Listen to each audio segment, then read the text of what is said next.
Hi guys, thank you so much for your patience. I know this is 5 days later than expected. However, it's working out fine because as you know, Pluto went retrograde just the day before the new moon. And while these are lunar readings, and we will be reading for the new moon in Taurus and Pluto retrograde as well, like kind of looking at what that's bringing forward for us, going forward for the rest of the season, this spring.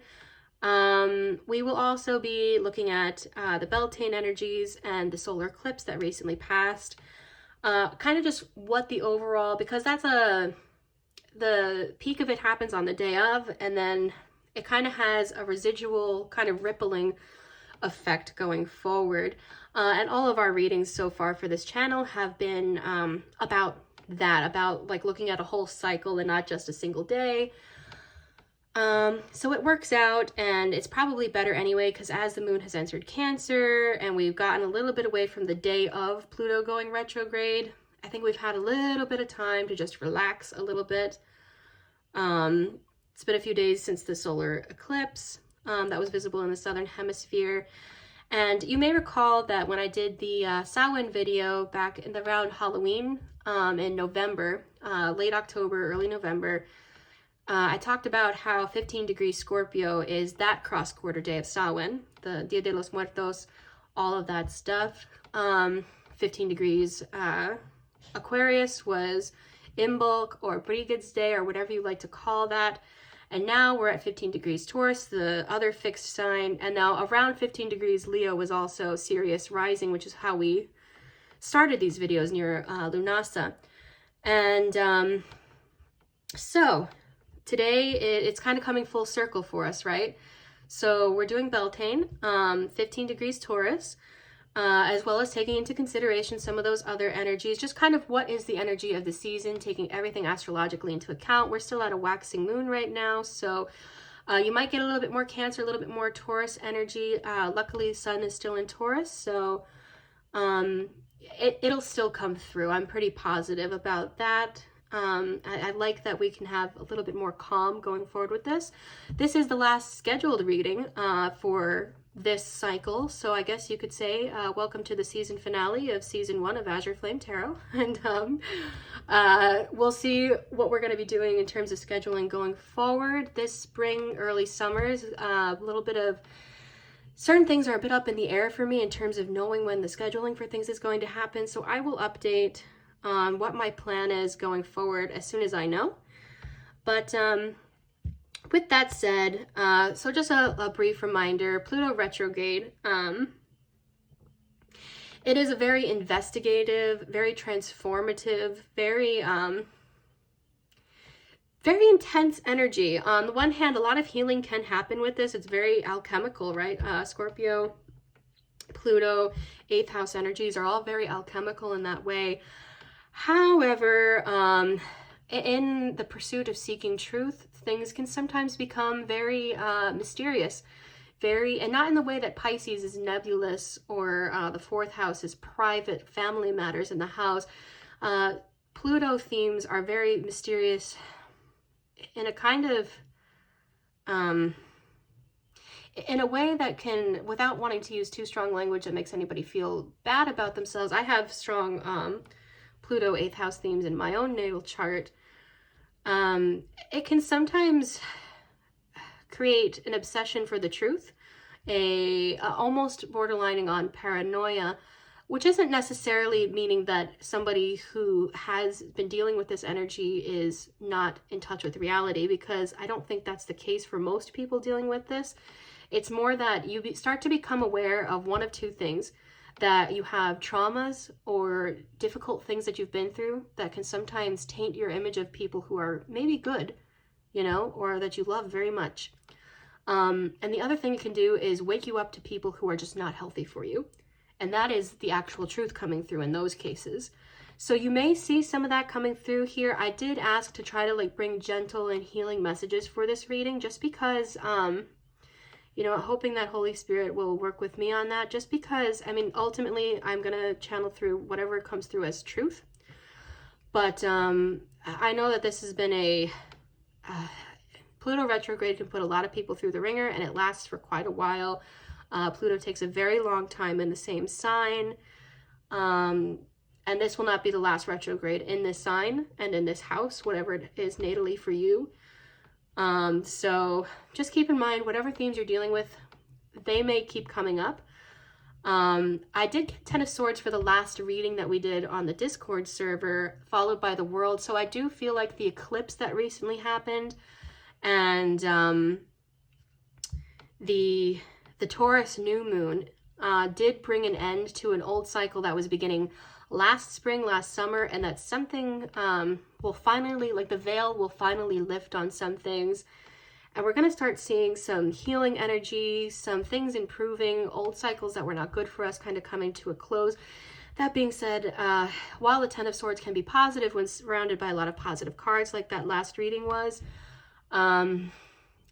it can still feel like a bunch of knives in the back at first, right? That's literally what the card shows in most decks. It is a difficult energy to push through, but you will get through it. That being said, there was a lot of healing energy. I think Temperance might have also come through. At least the World did, and Judgment. So we know that there's like a rebirth coming through after any difficulty is set aside and moved through. With that said, I'm going to go ahead and just start the tarot portion of this reading because I don't want to delay too much. We do have the Spirit of Swords opening up in the middle and the Scorpion here with the Peacock. So we are seeing like a lot of... you know, the divine coming through, divine protection. Oh my gosh, that's wonderful. So I'm seeing like a blinding of any eyes with the man in the back that would have malicious intentions in that. And then we got the I think that's the Fool there. So something, and it says the Innocent. So I'm seeing really something good happening here. I think that's indicating that if you have been feeling kind of like certain people might have had bad intentions towards you, either the truth will come out or any worries about that will be finally given good reason to be allayed, to be calmed in some way. I'm going to go ahead and shuffle these again. We do have a Lady of Pentacles opening up here. So for some people, this may bring a sense of security as well. Let's see what wants to come through for the recent new moon in Taurus and all of the astrological energies that came through recently. 9 of Wands. Okay. What else wants to come through here? I feel like that does this up. Here we go. We got that again. Is there anything I felt like? Oh no, it's just a thick card. Okay. That wants to come through too. Nice. Okay, I do like that. I like that. Okay. And for the back of the deck, we have the Two of Cups. Oh, that's so lovely. Two of Cups. Okay, I might bring that back down in a moment. I'm actually going to pull these down because I just kind of feel like that might not be on the camera. Okay. Okay, so we did get that Spirit of Swords. That is the Ace of Swords in this deck. And then we've got the World. We do have like the World. It's not really a World Serpent, but it's a very similar concept to that Ouroboros energy. Very alchemical. I personally love that symbolism. I think it might be like a salamander or a newt or something. Or like a small dragon in this case. But yeah, I'm quite happy to see this part of the reading actually. So we will clarify with even more tarot in a little moment here, but we've got the Nine of Wands. That's usually a very, in this case, it almost looks defensive. I'm seeing like a noose here and like death in the background, but it's like nobody's being hung right now. So it's almost like, and it's almost like keeping some, I see it like defending the tree, like in front of it. And there's like this fertile earth on the ground. He's wearing no shoes. He's grounded with the earth. I feel like this is almost saying, and then like death's in the background, kind of just hanging in the back, but it can't really do anything because nobody's, I feel like this is a defender for somebody. We see like the Nine of Wands usually in the Rider-Waite. It looks like somebody who's been through the ringer and they're still holding on. They're holding on to their wands and they're like behind a fence of other wands, like saying, okay, I will get through this. To be quite frank, I think a lot of people might have been feeling kind of attacked. Just one moment. So, Yeah, so the Nine of Wands, I feel like he, sorry, I had to let my cat in. She was kind of pattering at the door. I feel like it's almost, if you felt like attacked or like somebody has been hell-bent on trying to make you feel punished in some way, maybe for something that seems kind of unfair. I feel like some kind of like maybe ancestral guardian, somebody is watching after. This is a very specific message, but I feel like if you felt like you've been wrongly accused about something, or just kind of had somebody barking at your heels about anything, that you have a divine or ancestral protector who's kind of preventing anybody from dragging you back to this noose over here. And this tree is like very large and the roots run very deep. I'm seeing this as like yeah, very symbolic of ancestral protection for somebody. As for everybody else, it may just be a matter of talking about strength, getting through any situation in which you feel there is any conflict or adversity. I think that that makes sense as a theme for Pluto retrograde as well. And then when I asked specifically for new moon in Taurus, we got the Lord of Pentacles. I believe that's the King of Pentacles in this deck. What I find really interesting is that we've got a bunch of like nuns with cups that have little blue flames in it. That's perfect because we're Azure Flame Tarot here. And he's got like a blue flame on top of his head. He looks like a sultan. And there's 4, so you're getting that 4 number that's associated with the Emperor. You have like this very large building in the background, very sturdy, and yet it's almost like a genie coming out of a lamp or something. This, or like out of a star in the ground. Very spiritual, and that kind of speaks to the spiritual nature of the pentacles. We often talk about pentacles as being symbolic of earth and material things, and that is true. And we see the pink is also kind of with the blue. So the heart chakra color along with the throat chakra, and blue being a bit symbolic of both the mind and the emotions, like the psychological, emotional aspect of the mind. I see this as being very symbolic of that balance between the spiritual and the material, so that you know, you're not being too bogged down in the material to the point that you're valuing temporary things too much, but also valuing that, you know, a spiritual path requires some degree of security and stability to be able to devote your time to these spiritual pursuits. So I'm seeing, and it's almost like they're praying, they're giving up this offering of a cup, of a flame, and it's like very soulful, very creative, very emotional, but there's still this sturdiness, and they're being very humble. They're covered, right? There's nothing wrong with having pride or being, you know, showing, you know, wanting to look good, right? But it's interesting that they're kind of denying the overly material aspect, and they're just being very spiritual here. So the Lord of Pentacles here I see as being, in this deck, about not being too greedy or selfish. If you feel like one of the ways you've been attacked is by people who prioritize the material too much, maybe they've judged you for your financial status, either how much you have or how much you don't. That can apply. That's like a two-way street. People can judge about both of those things. I feel like you're coming into a place of emotional security and like spiritual security where you're able to walk away from that feeling of being judged or being maybe even exploited in some way. Seeing as we have the scorpion here and like the peacock feathers kind of covering the eyes, the peacock being very symbolic of, it's symbolic of royalty sometimes, but also of the divine. I really see, and like the beauty of the divine, right? The expressiveness of the divine. It's symbolic of eyes. That see, I think see truth in this case with the Spirit of Swords. And we have the Ouroboros, sorry, as well, which is, yeah, it's the Wheel of Fortune in this deck. And it has like a bunch of gems and stuff here. And again, the fire. And like this, it almost looks to me like the white here, it almost looks like you're looking at a pyramid from the top down. Like if you were the divine and you were looking down on earth and you could see the top point of the pyramids and all of the sides of it.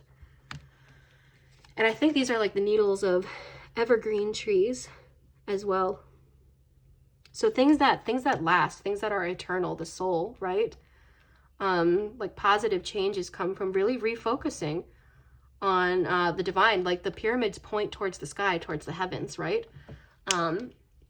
So before the advent of overly materialistic culture, where pyramids became about material and social hierarchies, the pyramids were actually aligned with the stars, right? They were aligned with certain constellations. So these are all, I think, symbolic of both divine protection and an emphasis on things that are more eternal. We see anything trying to look towards you with bad intentions being covered by the eyes of the divine, and an ancestral protector as well. So both earthly and heavenly protection, and then a balance between those things. So I think that's really wonderful. That is exactly the kind of truth I wanted to see. And for a lot of people, this Two of Swords is also showing up, and we see a full moon in the background here, and almost like a rider back here being kind of ran away from, like they're running into the water to get away from this, and they're following the light of the moon. I think it's indicating that you may have to be willing to, and maybe there's a partner or a family member, for whoever this resonates for, whatever your situation is personally, whether it's romantic, business, family situation that's on your mind with this reading. Two of Cups is usually romantic, but I'm going to say whatever kind of partnership situation that's on your mind. There's like a running away from this rider watching in the distance. So you may be feeling like you need to walk away from anybody who makes you feel persecuted or exploited in any way. And not running like in a cowardly sense, but just like in a sense of like, okay, I'm done with this. At some point, the boxing gloves have got to come off, and I've just got to say this isn't healthy for me, right? So if you're in any kind of situation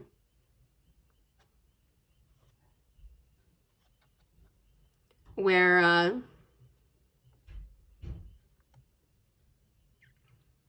sorry about that. So if you're in any kind of situation where you feel like something's not healthy for you, I think the back of the deck energy here, the shadow side of this reading, the thing that's hidden in plain sight and is subconscious to this reading, is that you feel like you need to walk away from anything that is no longer healthy for you. They're like walking right into the storm. They're like galloping right into the storm, but it's almost like they've decided, okay, this risk is safer than staying in a negative situation, or like they're running in the waves near the shoreline, something. Obviously the horse can't swim very deep in the ocean, but I think that somebody has decided, whoever's watching may have decided that they really don't want to be in a situation anymore where they're feeling kind of torn down. And we see all these mountains in the background, again, pointing towards the stars, just like that pyramid back here. But it's also like in the distance, it's like you've gotten over this mountain, you've gotten over this hurdle, and now you're like just walking away. I'm also getting almost like, you see how there's like this black here, and then this is illuminated by the light, and this is illuminated by the light, and the water's kind of lifting here. I don't think they intend for it to look this way, but I'm almost getting like a Moses and his people, and the parting of the sea, right, to get away from Ramses, kind of energy here, like where it's like, okay, somebody doesn't want to stop treating you wrong. It's like, okay, get away. And like the divine is making a way for you in a situation that looks risky to the eyes and the mind, whatever leap you're needing to take. And we did see the Fool earlier in this reading at the beginning, while I was splitting the deck and whatnot. The innocent, right? The innocent. You're wanting to walk away from a situation where you feel like you're being unjustly burdened. And I think that is very thematic of New Moon and Taurus, and in Pluto retrograde. Yeah, and we see like some like fiery energy here, the Ouroboros. Spirit of Swords, kind of blending with this Pentacles and Cups, more feminine energy. So that's very symbolic of the solar eclipse, the meeting of the sun and moon that we had recently. I wanted to note that she's wearing green and he's wearing blue. So again, it's almost because blue is showing up as very spiritual in this deck with the Lord of Pentacles, and green is showing up with this, the tree, this man's pants, the peacock feathers, the salamander thing over here, and the evergreen needles. I wanted to say that this is like, again, a balancing of the material and the emotions, practicality, the mind, spirituality, and the material. For some people, that might look like getting more practical or grounding something that's just been an idea up to this point. For other people, that might look like saying, okay, I've been so worried that I'm running into this physically dangerous looking situation that I'm allowing myself to stay in this toxic situation and not taking the risk. And I think Spirit's guidance is obviously take in consideration all of your options and do what's really best for you. But it may be a good idea to take that risk if, you know, and it might be jumping into a relationship if you've had difficult ones in the past and you've thought that you would never love again. It might be a work situation that you need to walk away from. It might be family members who don't treat you like family, even though technically they're related. It might be any number of situations where you feel like you just need to walk away from a situation you feel obligated to or tied to, where you're not getting treated right. That's what I feel is coming through here for a lot of people. And we're going to clarify this with some more tarot cards. And we're opening up to the High Priestess and the Princess of Discs there. So we got spirituality and physicality being, material world being kind of balanced here again. So let's see what else wants to come forward. What else wants to come forward for the new moon in Taurus, recent eclipse energy, victory. Okay, awesome. So whatever's going on here, right off the bat, I will look at the rest of this too, but I'm seeing somebody as being victorious over whatever situation that they think feels dangerous, or that you feel like, oh, you're going to lose. The noose is going to be coming around your neck. And it's like, not necessarily. Looks like the divine is looking out for you here. Yeah, definitely. Okay, so that's what I'm talking about. Some people have been feeling very oppressed by whatever their situation is.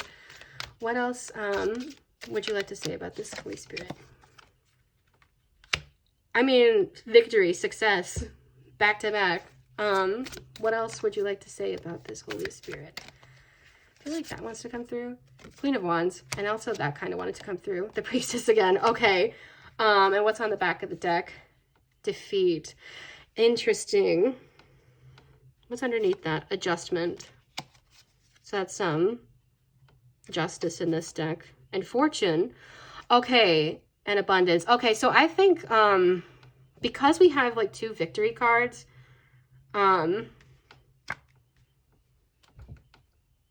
some indication of protection up here, I'm going to take this as being about fears. And we see like this adjustment here that will lead to that Wheel of Fortune again. And abundance. That could be abundance of love. Yeah, so there's material abundance. And then love. Oh my God. So there you go. Two of Cups again.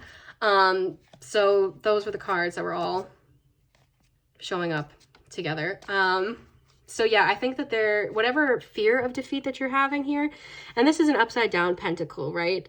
This is maybe breaking a curse kind of feeling. So that can be symbolic for you. It can be literally about breaking a karmic cycle, whatever that means for you, breaking out of a mentality.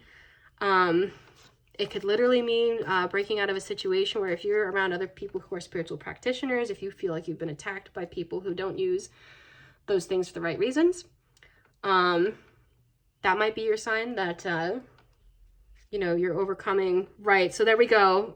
There we go. There's that same upside down pentacle again. And I just felt called to open up to their disappointment. But then this was also coming through Princess of Cups.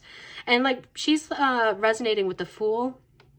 She's like her own hero here. She doesn't look disappointed. She looks like this High Priestess here. Very abundant.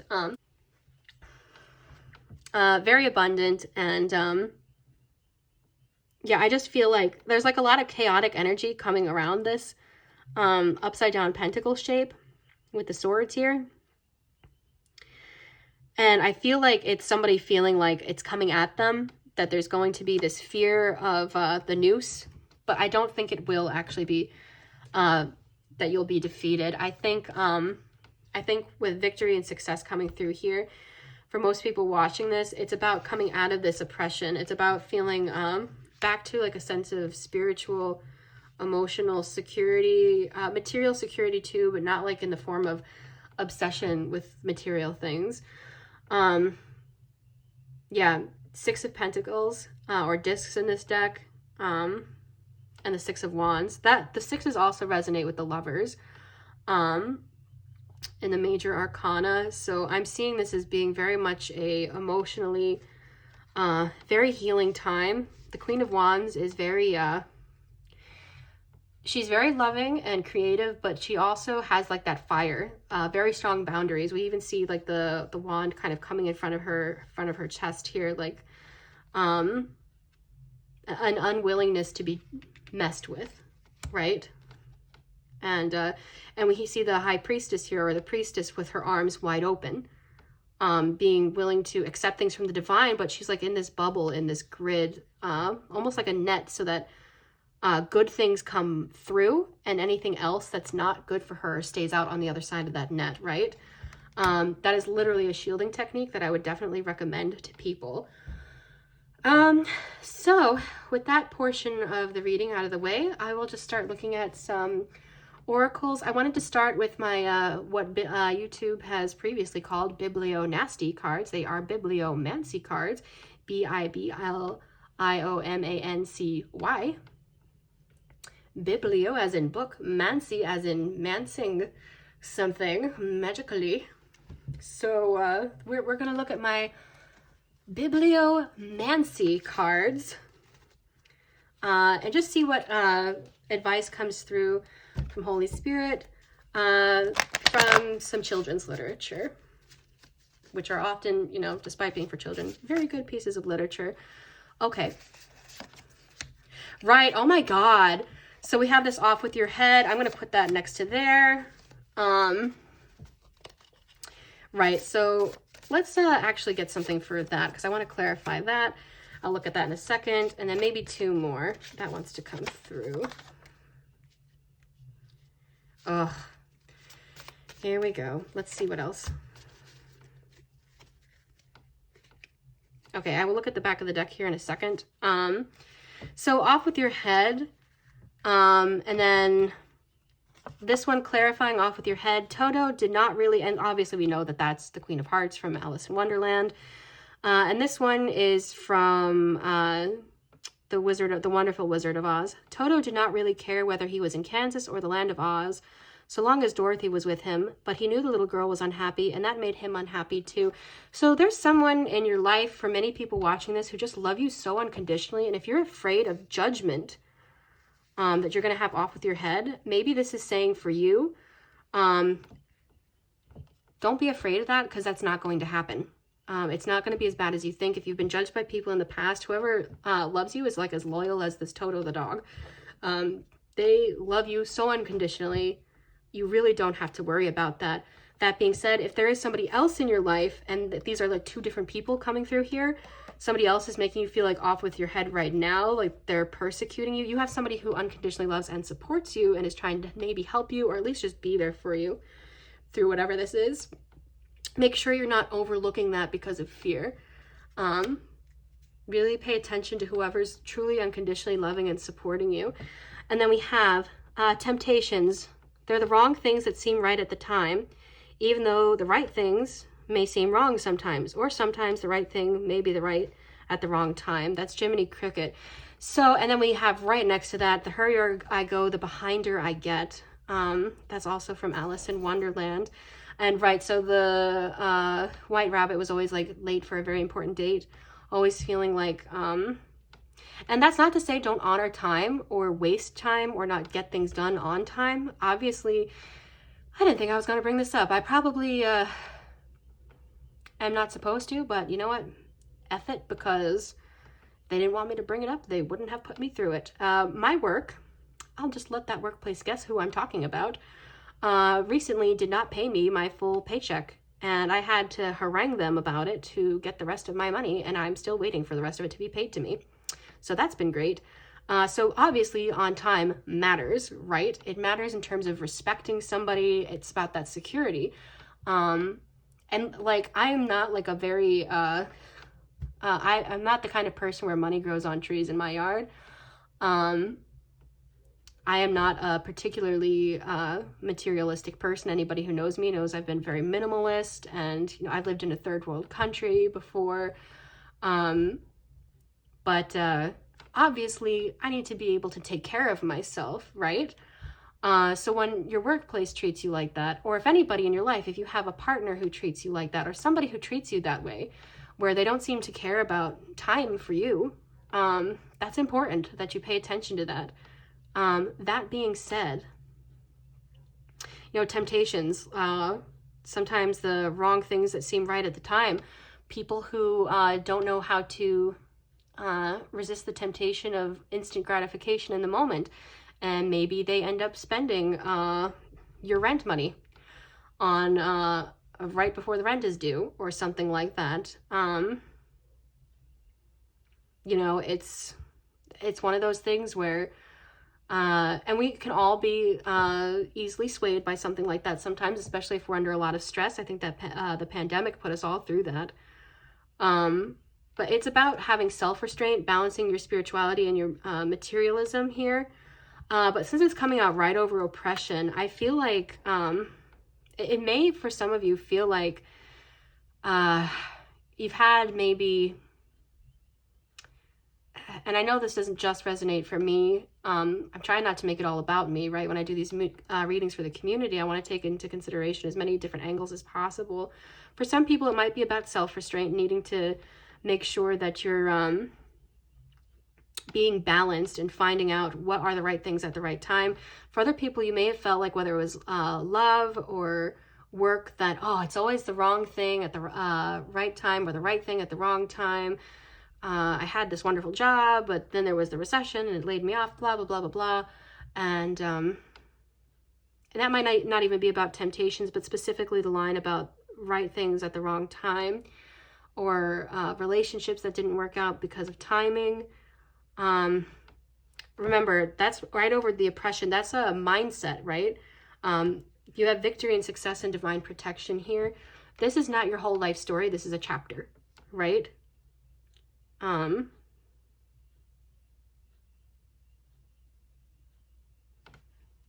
Right, and so right under that we have two things wanting to come through. So, and it's, I will go for the back of the deck just because it's relevant. Oh my God, and then this. Okay, so we have, and he took another swallow of brandy, shaking his great fair head like a man who looks forward to the worst. That was from Treasure Island. And everything's got a moral if only you can find it. The Duchess, again, from Alice in Wonderland. And this thing, this is obviously the Riddles in the Dark from The Hobbit. This thing all things devours, birds, beasts, trees, flowers, grinds iron, bites steel, grinds hard stones to meal, slays king, ruins town, and beats high mountain down. Time. Basically, it's just saying we've got several things about time and also mentality, looking forward to the worst, kind of clarifying this. But everything's got a moral if only you can find it. Basically, what I'm getting here is it can be really hard to hear that when you feel impatient about something. And I know, because I get it. It can feel like your life has been put on hold because you've been going through some very difficult things. This 10 of Wands here, this oppressive feeling. And 10 of Wands can be something you willingly hold on to too, right? Sometimes that can be a good thing if you're working really hard on something. You know, in Rider-Waite-Smith, I don't think it's exclusively about oppression. It can be about things that we choose to hold on to, even if it's very stressful and difficult in the moment. We choose to hold on to our children, even if they're crying in the middle of the night and we need sleep and it's very difficult, right? There are things that aren't necessarily bad, but that can be stressful. In this case of this reading, because I chose this deck and we see divine protection against difficult things, I feel like for a lot of people it may be something that feels oppressive, genuinely oppressive. Not just something that's stressful in the moment but isn't necessarily bad. And it may be something that you've chosen to hold on to, or it might be like we saw here, walking away from something and taking that risk, right? But it might also be something that you felt like you had to, like maybe you're stuck in a contract that you can't get out of or something right away. I'm seeing that this is just a chapter though. You know, this is not something that's never going to end, because you do have divine protection. You have someone who unconditionally loves you and supports you no matter what. And yeah, it's sometimes a matter of self-discipline and resisting temptations, but and also, you know, you want to be on time for things and not be negligent of time and just give up or not show up. But you want that balance, right, between practicality and spirituality. It's about not going too hard on yourself. Like, oh, I didn't get 50 bajillion things done today that I wanted to do. It's like, slow down, take a few deep breaths. These tasks are still going to be there tomorrow. You need to take care of yourself too. You need to take care of your connection with your loved ones. You need to take care of your connection with the divine. It's not going to kill you tonight if you don't get 50 bajillion things done. In fact, it might kill you if you try too hard to get 50 bajillion things done. That's stressful. That's oppressive towards yourself. So yeah, I think it's, right. And I think this can almost sound discouraging, and I'm like really wanting, because of how the rest of this looks, and also because I've been in situations where it's like, I don't want to dismiss something as, oh, it was the right thing at the right, that are right at the wrong time. Because that's almost saying, okay, that's just your lot in life. You should just give up. I don't believe in that. And I also don't get that that's what the cards are saying with all this divine protection. And also the Wheel of Fortune being a new beginning, right? Coming up several times in this, and walking away, galloping away from things that aren't healthy for you. And then victory and success here. I'm not getting from this reading that this is the whole thing. It can be very easy if you have a negative mindset to fixate on this. And believe me, I am not all positive affirmations all the time. I get what it feels like to have that negative mindset and to feel like I'm running out of time, or feel like, oh, nothing ever works out for me. There are systemic reasons for that with, you know, a Lord of Pentacles and oppression showing up here, but there are also divine things going on here. Your will, your efforts are not in vain, and there's people who care about you, community support in some cases. There's literally ancestral support, divine support, and a chance for a new beginning here, especially with the eclipse. That I think I might have said equinox instead of eclipse a few times because my words have been getting jumbled, but I meant eclipse, the recent eclipse that came through. And then again, I'm seeing this is really connected to that unconditional love of Toto here, and this is from the one of the movies for Alice in Wonderland instead of the book here. It's where the Mad Hatter asks to Alice, "Am I mad? Have I gone mad?" And Alice replies, "Oh, I'm afraid so. You're entirely bonkers, but I'll tell you a secret. All the best people are." So yeah, I feel like if you've been worrying that you've been feeling the stress or mistrust, or like the stress of whatever situation you're walking away from here, this third writer or third person here in the background who might have been interfering in whatever is going on in your life, whether it's a work situation or whatever. Yeah, I feel like you do have unconditional love and support, even if it doesn't look like it right now, because you're like really feeling kind of in the dark. So like all of these, some of these are very dark looking cards. This is at nighttime.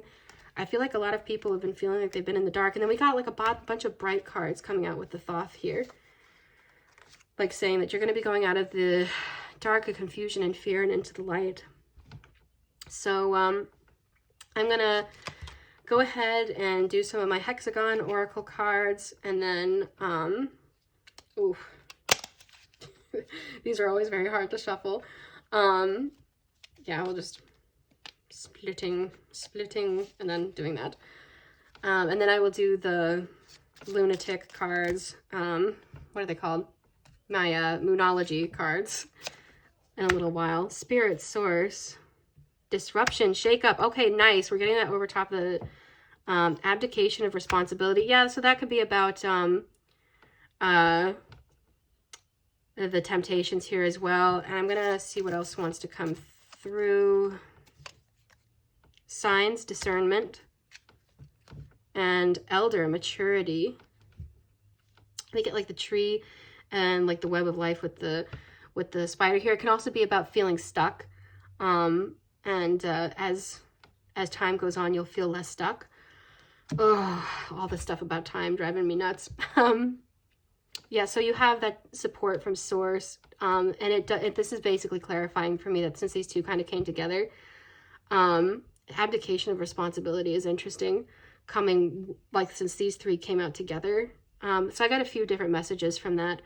I do see this oppressive situation being disrupted, and you will be walking away from whatever's going wrong here. So spirit and source watching over you. Abdication of responsibility. So on the other hand, on the one hand, it can be about not giving into these temptations, not giving up responsibility over your own life. At the same time, I don't think there's a word for surrender in this deck, so this might have been the closest thing with spirit disrupting this. Signs and discernment, elder and mature. That could even almost be about your spiritual elders, your creator, or your ancestors, since the web of life is coming up here, helping you disrupt this stuck feeling. I feel like abdication was like, okay, I give this up. I abdicate. I give this up to spirit. I give this up to the divine. I surrender needing to feel like I have to find this solution all by myself. I am willing to accept help from the loved ones who unconditionally love me, my ancestors and spirit guides, to help with this. And then we've got signs and discernment, indicating that, and we almost got like a moonlight and then like a crow coming through the clouds here. Crow is about communication. Can also be about death and rebirth with that Pluto energy, that Pluto retrograde energy in the solar eclipse that we had recently. This is also poking out underneath. Water, emotion. Okay, so there we go. Spirit and emotion wanting to come through. And then we get earth kind of with the tree symbolism here, just like with that card. Oh my goodness. So I feel like there's more I should say about it, but the cards kind of speak for themselves in this case. So I'm just going to go ahead and go straight to the Moonology cards. Move these aside. And trying to split the deck here. This deck is always so huge. Oh my goodness. And I'm going to do that one more time. If these cards are like a slightly bent, it's because I had some things packed up. Stick them under books later. They'll be fine. And we'll just see what wants to come forward for this cycle. Wow, very close to achieving your goal. And we did see like that new full moon come. And this is like a waxing gibbous from the looks of it. And then we have the Two of Cups, if you're in the Northern Hemisphere anyway. And then we have the Two of Cups here with this full moon. So it feels like, yeah, if your goal is to have like a new beginning, a fresh start, have things finally start going right for you, don't give up because you're very close to achieving your goal. New moon in Gemini, communication is key. Yeah, I do feel like both in terms of prayer, communicating with the divine and your ancestors, and communicating with whoever, either in some cases a romantic partnership or whoever your unconditional love and support is in your life. And then we have on the back here, a new start is coming with the new moon, and then, woo, that one just flew right out. And void of course moon, nothing will come of this situation. But then on the back of the deck, new moon in Capricorn, your hard work is paying off. So I feel like if your mind is spinning, and I know this because I've been there, the hurrier I go, the behinder I get. Nothing will come of this situation. I don't think that that indicates success and victory won't happen. I think it's saying that if you refuse to communicate, if you give up, or if you kind of get into this reeling position where you're not pacing yourself, nothing will come of this situation. But I don't think it's saying that nothing is coming of this situation in general. I think it's saying your hard work is paying off. Just keep going. Find your balance, and things will start to work out again. It can be hard to find your balance if you've been trying to, right? And sometimes life will throw a monkey wrench into that balance, and you think you've got like a routine, and you think you've got all these things that are going to work out for you, and then loss happens, stresses happen, miscommunications happen, and it can leave you feeling rattled and unbalanced, and you have to actively try to find your balance again. That can sometimes take a little time.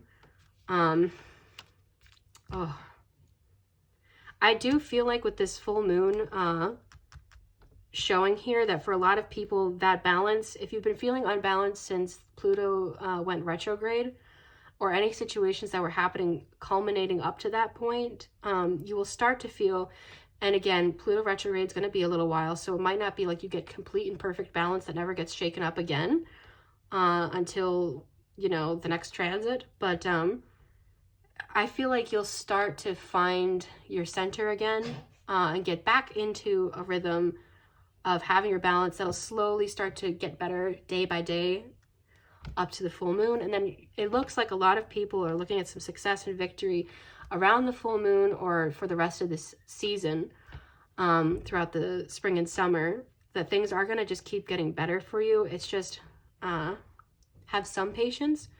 Don't give up on things. Don't neglect important timing, but do have some patience with yourself and with the people you care about, for sure. And know that the divine is supporting you and helping you with this situation. With that being said, that will be the ending of season 1 of Azure Flame Tarot. I will be giving you guys more information soon about when you can start to expect more videos. It probably won't be the next full moon or new moon, even though those are going to be some significant transits as well, just because I have a lot of things I need to work with in my own life. I don't think I'm going to be ending this channel. I do want to do more videos in the future here, but that is just the end of season 1, as they say. So we'll see where this goes going forward. Thank you guys so much for sticking with me this last almost year now so far, and wishing you a beautiful rest of your spring and summer, and that if this situation resonates for you, you're in my prayers. Love you guys. Bye-bye.